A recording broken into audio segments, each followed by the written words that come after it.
السلام عليكم ورحمة الله وبركاته. مرحبا بكم في فيديو جديد. اليوم سنتعرف على واحدة من أشهر النباتات الطبية والعطرية، وهي الشمر، والذي يعرف في الجزائر باسم البسباس، ويعرف بالفرنسية باسم فينوي، واسمه العلمي يسمى فينيكولوم فولغار. أما بالإنجليزية فيسمى فينل، يسمى بالإنجليزية فينيل وبالفرنسية فينوي، وفي الجزائر يسمى بالبسباس. ولكن قبل أن نبدأ يجب أن أشير إلى نقطة مهمة، وهي أن أسماء النباتات قد تختلف من منطقة إلى أخرى.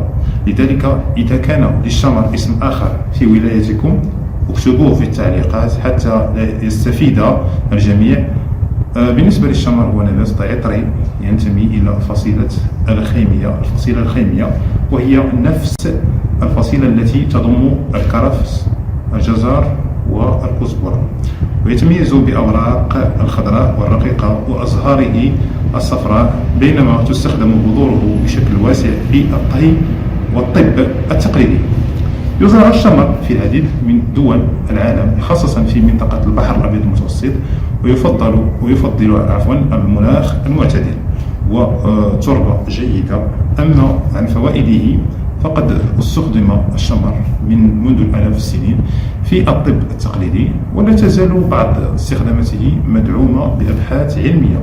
من أشهر فوائده أنه يساعد على تحسين عملية الهضم، وقد يخفف من الانتفاخات والغازات بعد تناول الطعام، كما يحتوي على مضادات أكسدة ومركبات الفلافينويدات والزيوت العطرية التي تساعد على حماية الخلايا من تأثير الجذور الحرة. وتشير بعض الدراسات إلى أن الشمر قد يساهم في تخفيف من تقلصات الجهاز الهضمي، ولهذا السبب يدخل في تركيب بعض أنواع الأعشاب المخصصة للهضم.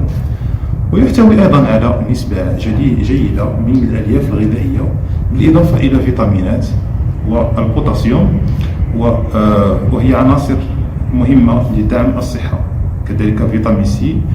لكن من المهم أن نعرف أن الشمر ليس دواء سحريا، ولا يمكن اعتباره علاجا لأي مرض دون استشارة طبية، فمعظم فوائده تكون ضمن نظام غذائي صحي ومتوازن.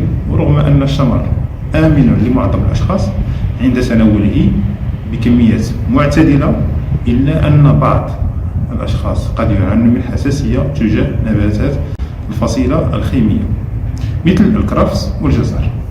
كما ينصح الحوامل والمرضعات أو الأشخاص الذين يتناولون أدوية معينة باستخدام استشارة الطبيب قبل استخدام مكملات الشمر أو تناوله بكميات كبيرة. إذا كنت تستعمل الشمر كنوع من التوابل أو في تحضير الشاي فغالبا لا توجد مشكلة، لكن الاعتدال يبقى دائما هو الخيار الأفضل. وفي الختام، الشمر أو البسباس كما يسمى في الجزائر هو نبات عطري معروف بفوائده الغذائية واستخداماته التقليدية، لكنه لا يغني عن العلاج الطبيعي أو العلاج الطبي عند الحاجة. والآن جاء دوركم، ماذا يسمى الشمر في ولايتكم أو في منطقتكم؟ وهل تستعملونه في الطبخ أو في تحضير المشروبات؟ اكتبوا لنا في التعليقات، فقد تختلف الأسماء من منطقة إلى أخرى، وسنذكرها في الفيديوهات القادمة إن شاء الله. لا تنسوا الاشتراك وتوزيع الإعجاب إذا أعجبكم